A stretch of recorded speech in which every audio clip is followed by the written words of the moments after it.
academic biography. That means course of one's life. My mic doesn't stretch. Or sometimes for short, they just say vita. This AE in Latin, that E makes it of, possessive, of one's life. So a CV is like an academic resume. It's used for applying for academic jobs, academic positions of various kinds, research jobs. If you're applying for a position as a researcher, if you want to apply for a job as a 강사, professor, if you're in the American system, you want to apply for a job as a teaching assistant, as a grad student, or the equivalent in the English Australian system is, what is it called? It's not lecturer, I forget what they call it. Tutor, I think they call it in England. If you're applying for maybe a PhD program at another school, they might want a CV also. What have you done as a master's degree student? Any kind of research-related, academic-related job, postdoc also will require a CV probably. So how is a CV different? What do you put in a CV that's different from a resume?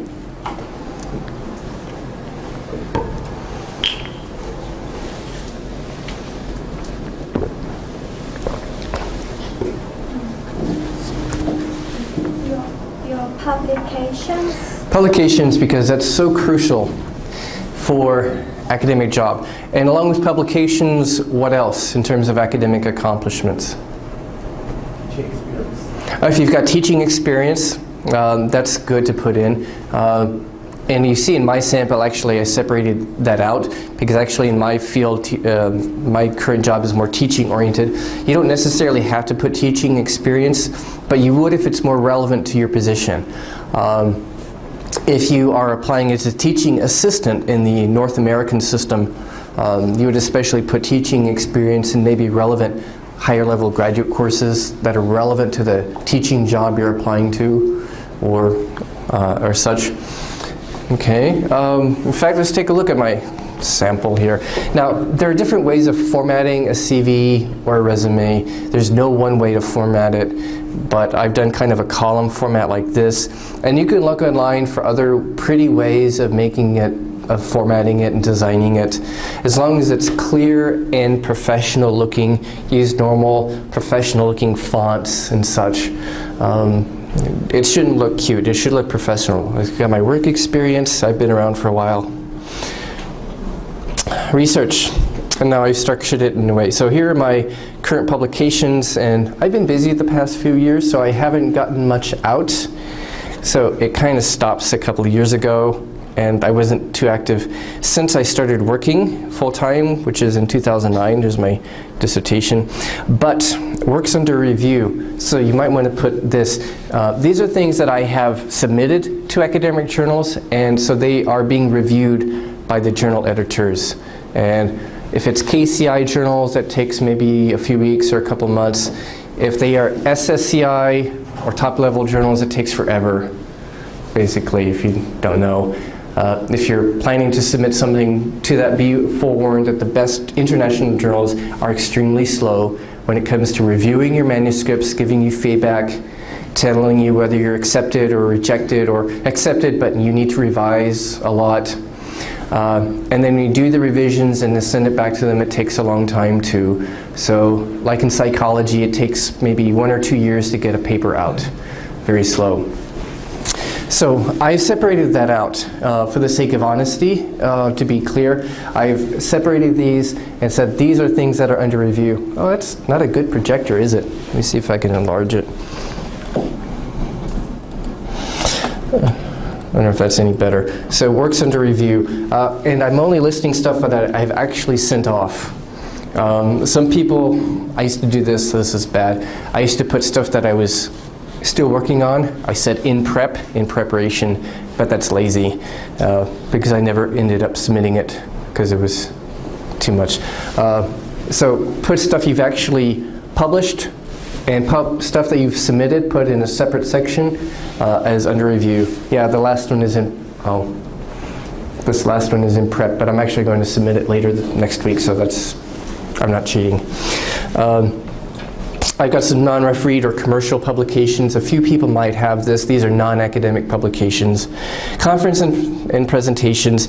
So that's another thing, conferences and presentations. Now, for conference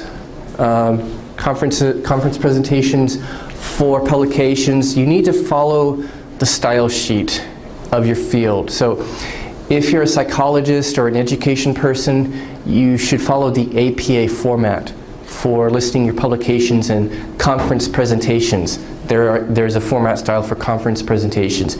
If you're a literature person, you're probably going to follow the MLA style. If you're in engineering, probably the IEEE. Whatever the style of citing references in journal articles is followed in your field, you should follow that for citing these in your CV, for listing these in your CV. Again, if you're chemistry, you probably follow with the ACS style, and there are different styles for different fields. CBE in biology and such. So whatever style is typically followed for citing publications, you're going to follow that. In my case, I've got teaching experience because that's relevant to my field. So beyond this, you can customize a CV to your field. There are all kinds of things, all kinds of other things you can put in a CV depending on your field. My field right now is teaching related, so I've got a section of teaching experience. Some of you might have patents. Some of you might have business projects or research projects you've worked on. In some fields you have research projects and project teams that you might list. In some fields you might have recitals, and music recitals and performances that you've done. And how's all this? Oh, this is an older version. I need to honors and awards. Okay, you can put honors and awards. Other skills and experience. So you can put things that are relevant academically or professionally or research-wise. So I've listed computer skills and web design and statistical skills and that kind of fun stuff. And is this right? Yeah. There are a number of other kinds of elements that you might put in a CV depending on your field and the kind of job you are applying for. Finally, I've listed my references, and I would actually put my actual references in the CV because a school or academic employer wants to immediately contact these people and talk to them about you if they are interested in you. These are fictional references, by the way, in case you didn't notice that.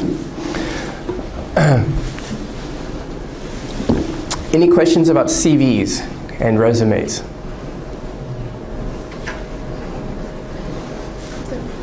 bounce the references, is it necessary?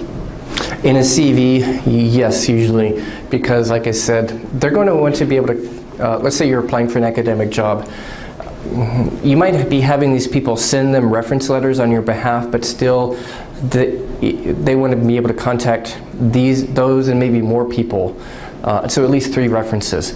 And maybe you're supplying maybe a reference letter from 1 or 2 of your professors, but they might want some more contacts, and especially with the competitive job market, somebody who will say something nice about you. So sometimes, and it's good to ask somebody before you put them as a reference. By the way, they don't want to be surprised. But people who are going to say good things about you. If you don't have a good relationship with your advisor, that's a tricky situation. So you might want to find some other people who will say good things about you, who know you well enough. So these should be people who know you well enough, who could say good things about you and explain how good you are. So people who are trustworthy and such. And maybe later on, if you're not getting any jobs, you want to think, do these people really like me, or is one of them not like me and is likely saying bad things about me? That can happen in academia. There might be professors who just don't like their grad students. Either they're jealous or they don't agree with something their grad student did or whatever. Professors sometimes can be really silly. So think carefully about that kind of thing. But probably you will have to list your advisor anyway. So, any questions, other questions about CVs?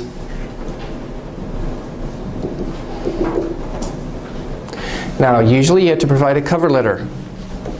Let's see.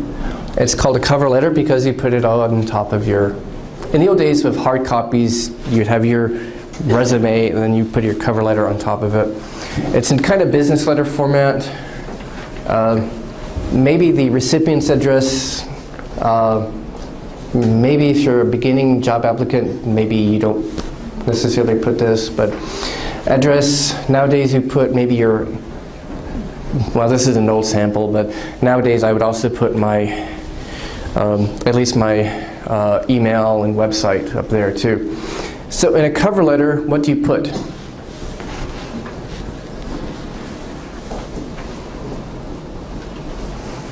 What items go in a cover letter? How do you start your cover letter?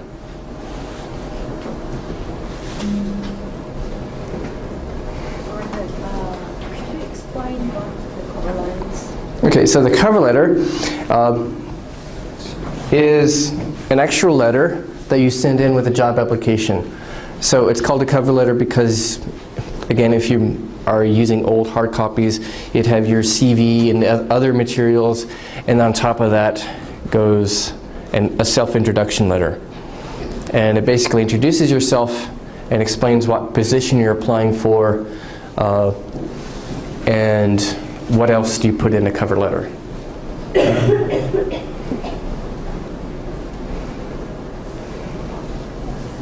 Your objective for submitting this resume and cover letter. Your objective? And a brief introduction of everything that would be obvious by reading.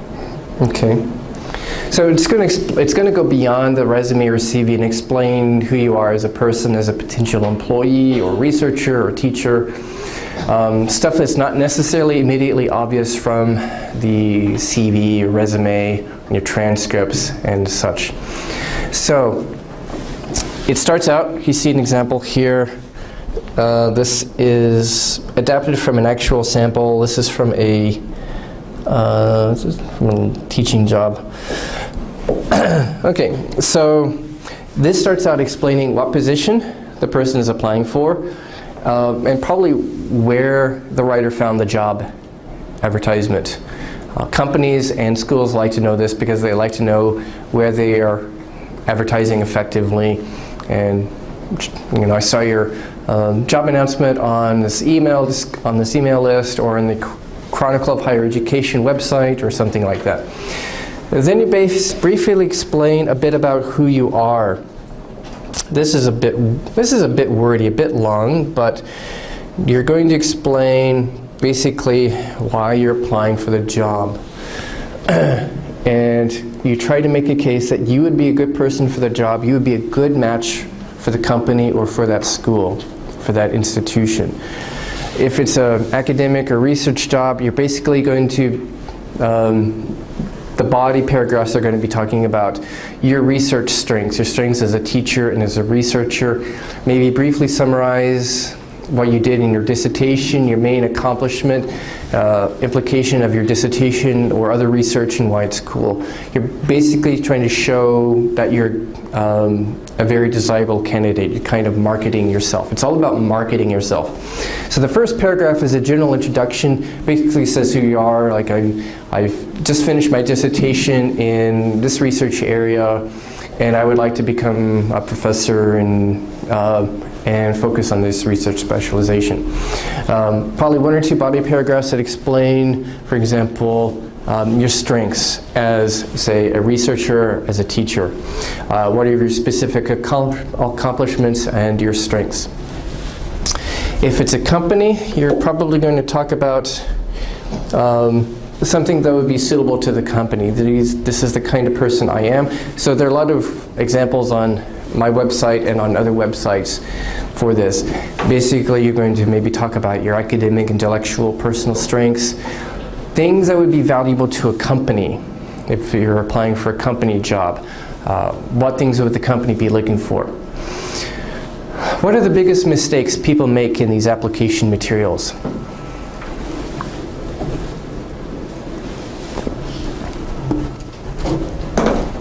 So you're sending out a lot of cover letters and a lot of resumes or CVs. what mistakes do people make?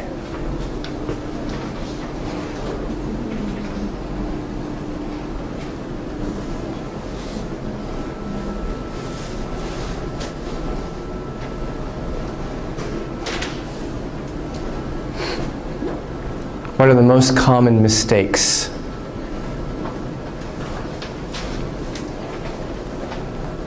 Probably not well focused on certain job. Okay, so it might not be well focused. Too distracted by too much various information all mixed together, and Okay, right, so you should focus on a particular school or particular company that you're applying to. And when you're selling yourself, you should really focus on your strengths, your qualities, your characteristics, your accomplishments that would matter to this particular institution or company. And that's one problem. This one is a bit long and it's a bit over the place, so you want to make it more focused. Focus on just a few core important strengths and or accomplishments that you've done that you can brag about. But when people are sending out a lot of application materials to different schools or to different companies, what other mistakes do they do? The wrong name. The common mistake. You send a letter to Samsung explaining how you'd love to work for LG Microelectronics. That's a common one. That relates to the other common problem, just not proofreading. People don't proofread. If you have any mistakes, grammar mistakes, it just looks bad.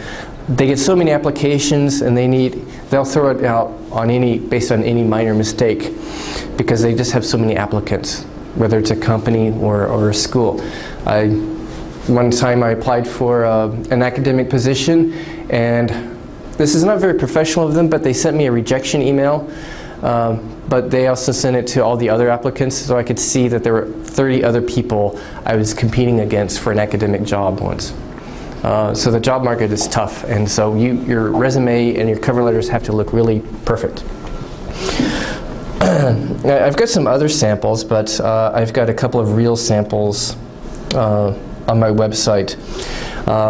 Finally, you conclude with kind of an invitation to ask them to contact you if they are interested in you. Basically, also if it's a company or university, you're kind of want to explain what could you contribute to this company, what could you contribute to this university. If it's a university position, maybe talk about what kind of courses you can teach, you want to teach, and what kind of research you want to do. Maybe briefly outline what kind of research do you want to continue doing.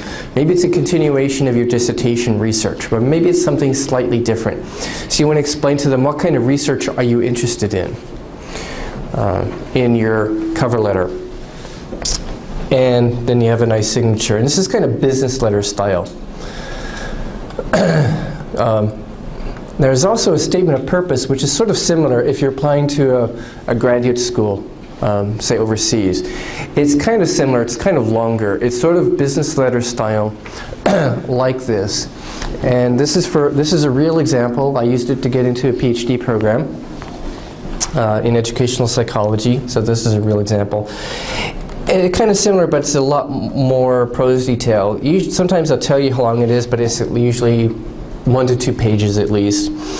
And similarly, you explain what program you're applying to, why. Why do you want to apply to that program? Why do you want to apply to that PhD program at that school? And it should be a good rationale, not just because, oh, my boyfriend is studying at this school, but it should be something about the program that attracts you. I'm interested in the focus of your program on this research area, or I'm interested in the work of Professor Smith, and I really want to work under Professor Smith and do some cool research with Mr. Smith. And you lay out maybe your past academic accomplishments and your interests, maybe how you developed an interest in your particular research area. In other words, a bit of brief intellectual history about yourself in a way that makes you sound interesting. When I first applied to grad school, I don't have that SOP, but when I first applied for a linguistics program, I talked about how as an undergraduate I studied different languages, and I studied in Germany, and I traveled around Europe, and I was just fascinated by all the different languages. And I became interested in linguistics in order to learn languages better and understand languages, and something like that, kind of my intellectual history. By the time I got to my PhD, here I'm talking about different areas of linguistics that I had done, and how I moved from one area to another, kind of the evolution of my interests and how it led to my current research interest. And I said, this is what I want to do for my PhD research. And so for a PhD SOP, you should identify a specific research interest. This is what I want to do. This is the kind of topic I probably want to do for my dissertation research. Now that might change, and that's okay, but they are looking for the kind of person who can articulate something specific. You know, to say, I want to study, I think maybe language change. Now it needs to be something more specific that would be a good dissertation topic proposal, something specific. Because they're looking for the person who can articulate something specific and clear, who kind of knows what they want to do. This kind of also explains, you know, my strengths and such, and my research potential. And saying after grad school, I want to be a professor and I want to do research in such and such. You know, you're not going to say I want to be a housewife or a homeless bum or something, because they are investing in you, and so they want to see that you're a likely good investment. So this explains, okay, why I chose to apply to this particular program, my particular research interests, and how I want to continue that after grad school, plan to teach at college and universities and such. And that's an SOP. There are some other guides here on my website, and I don't have time today to talk about some other things like research statements. We'll talk about research statements later on. When we talk about EAP, the EAP writing seminars, and there are grant dissertations and proposals, we'll probably talk about that kind of stuff later. But another thing I want to talk today in general is interviews. Have any of you done job interviews? Okay, kind of fun. For one, if you're applying to a PhD program in America, something that kind of happened after I left America is nowadays they interview grad students who are applying. At least in some programs, they interview grad students. They didn't do that when I was there. This is something new.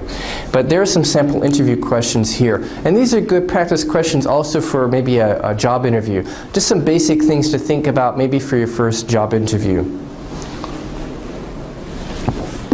Because if you're applying for a PhD in America and you go there for an interview, or you do an online interview, they're going to ask you to explain, okay, what research have you done so far in your master's program? What are some cool findings or results? And what do you want to do for your PhD research? In terms of your current research that you've done so far, what are the implications? Why is it interesting? What kind of follow-up research would you want to do? And what are limitations? Every research has limitations, so honestly address what are some limitations of your current research, and what kind of follow-up research would you want to do in order to address those limitations? Or what specific thing would you want to do for your PhD research project for your dissertation? And what do you want to do after grad school? What are your career plans? And then a real job interview is going to be kind of similar. And there are some sample job interview questions. Academic or non-academic job interviews often ask you questions like this. They may start out asking you, tell me about yourself, or tell us about yourself. Now what does that mean? It doesn't mean they want to hear your life story and all that. Tell us about yourself means what?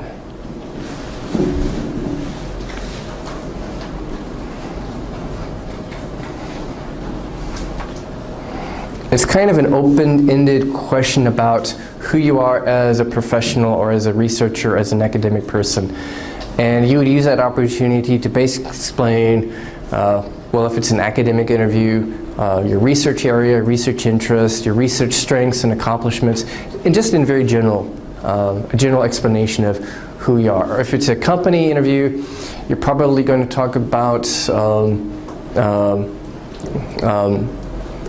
why you're applying for that job. Why would you, in a very general way at first, why you would want to apply for that job. What kind of person you are that would be a good match for this position, basically.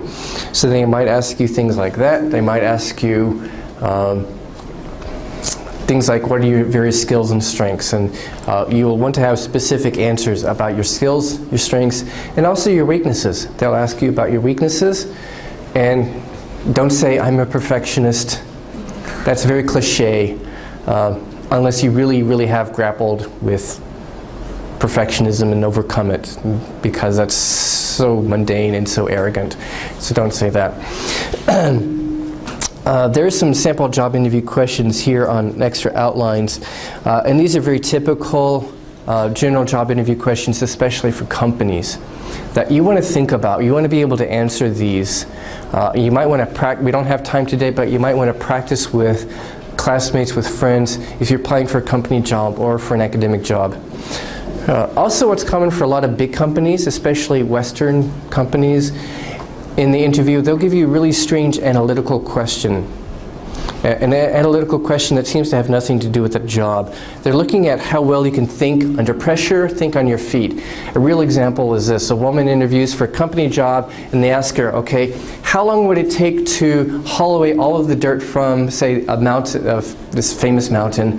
How long, if you wanted to remove the mountain, how long would it take to remove the dirt and take the dirt away? Silly question, but they just want to see are you good at problem solving, thinking quickly on your feet under pressure. And so she walks through and explains, okay, I would take the mathematical formula for the volume of a cone shape. If you know it, that's great, which happens to be, I looked it up, pi r squared h times 1/3. But basically, or I would Google it and find the mathematical formula for a cone shape and estimate the volume of dirt in this mountain. Then I would estimate the volume of dirt that a truck could carry away, and I would estimate, okay, it's probably 3 meters times 2 meters times 1.5 meters, and then arrive at an approximate volume for a truck, and then divide the volume of the mountain by that in order to find the number of truckloads of dirt. Let's assume, okay, we can fill a truck every 10 minutes and haul it away. And so basically she's explaining how to set up the problem and how she would analyze it. They're not looking for the exact answer, but they will ask you strange questions like that in company interviews to test your problem solving skills and how well you can think under stress. And next week we'll talk more about teaching-related interviews, academic job interviews next week too. Beware that sometimes, especially in company interviews, you might get people who ask you inappropriate questions. And sometimes for academic interviews, you might not get professional, good interviewers. I can tell you my experiences. About 12 years ago, I interviewed with a major Korean company, one of those big chaebol, that actually has language classes for its executives and managers. I went to an academic conference in America, and I interviewed with 2 people from this company, and it was an aggressive interview. And that's kind of a bad sign that this might not be a good company to work for. And they asked me an inappropriate question. They asked me, what do you do when you stick your foot in your mouth? Which is an English idiom meaning to say something inappropriate or foolish. And I said, I don't really do that. And they said, well, have you ever stuck your foot in your mouth with your wife? And that's not an appropriate question. And I refused to answer it. So refuse to answer questions that are not appropriate, and beware that might not be a good company to work for if they ask inappropriate questions. In fact, it may be better in the interview if you say, that's not appropriate, I'm not going to answer that. Sometimes in academia there are job interviewers who don't know what they're doing. At the same conference, I interviewed for a language teaching program. This was before I got my PhD. I was doing my second master's in language teaching. And I went to this conference in America, and I interviewed with another school for a job as an English teacher at a university in Korea. I won't say which school it was another school. But they sent a guy who is, I guess, somehow involved with their English teaching program, kind of like the academic English program here at Code for freshman courses. And this guy didn't know how to do an interview. He asked me things like, oh, you're from the University of Illinois. Oh, I did my PhD at Illinois. How's Professor so-and-so? Oh, is Professor X still there? Great, wow. Okay, I'm going to recommend you for this job because I love the University of Illinois. Very strange. And after that, I never heard from him. And I contacted the school and they didn't answer my email. Very strange experience. But later on I did a phone interview with Code and I interviewed with what's now the academic English program. I did a phone interview and it was actually more of a professional, competent interview. They asked me about my language teaching philosophy and experience and how I would teach grammar and how I would teach certain things. Very reasonable interview. A lot of interviewers are pretty rational. They wanted just to get to know you and such. When I got my PhD, I first came to Hanyang. When I interviewed for that job, I did 2 phone interviews by Skype actually, or Skype, no, by phone. And they asked me about my philosophy as a linguist, as a language teacher, how I would teach certain things, my views in generally my orientation as a linguist and as an educator and such. So it was a friendly interview and I got that job. I think my cover letter sample is on the website for that job. So hopefully you have good interview experiences. There's another handout that talks about mistakes to avoid in job interviews. One of these I can attest to. You might be in an interview where some people are really smiling, they seem to really like you. That might be a good sign, or it could be that those people really have no power to hire you. So before I came to Code for this job, I interviewed at another school, at another university, and it was a very interesting interview experience. I interviewed with, there were about a dozen professors in a semicircle around me, which was intimidating at first. But they interviewed me, it was an English department, they asked me questions about my teaching skills and philosophy and experience, and some of them seemed really interested, they really liked me, and they were very positive. And I thought, oh, it seems like I could get that job. But I didn't. Why? They were actually looking for more of a literature person, and I was more of a linguist and educational psychologist. They said, we really liked you, but we wanted to give you the job, but we needed a lit person, and I didn't get it. So just because people seem to like you doesn't mean you'll get the job. Especially those may not be people who have the power to make the decisions. Or especially in academia, there might be some people who just seem to be against you. If it's an interview or an academic job talk, they may be against you, and it may be because they just don't like your views, maybe theoretical views, especially if it's a field where there are different theoretical views, and they just don't like your views on, linguistic theory or psychological theory or political science theory, or maybe you're a quantitative person and they're a qualitative, and that's a qualitative person who doesn't like quantitative research people. It could be something like that. So, but you might get the job anyway, because again, those might or might not be the people who make the decisions. But that might come across in the form of maybe they ask you questions that seem aggressive. And again, it could be because of theoretical divisions. But if there's too much of that, if they seem really hostile to your type of research or your point of view, that maybe not be a good place to work if they're going to be against you. So those are just a few tips, and next week we'll talk more about preparing yourself for a teaching job, whether it's at a research university or at a purely teaching oriented kind of position. How do you prepare yourself for teaching? How do you think about the kind of teacher you would be? How can you improve yourself as a teacher, or begin to think about what you do as a teacher?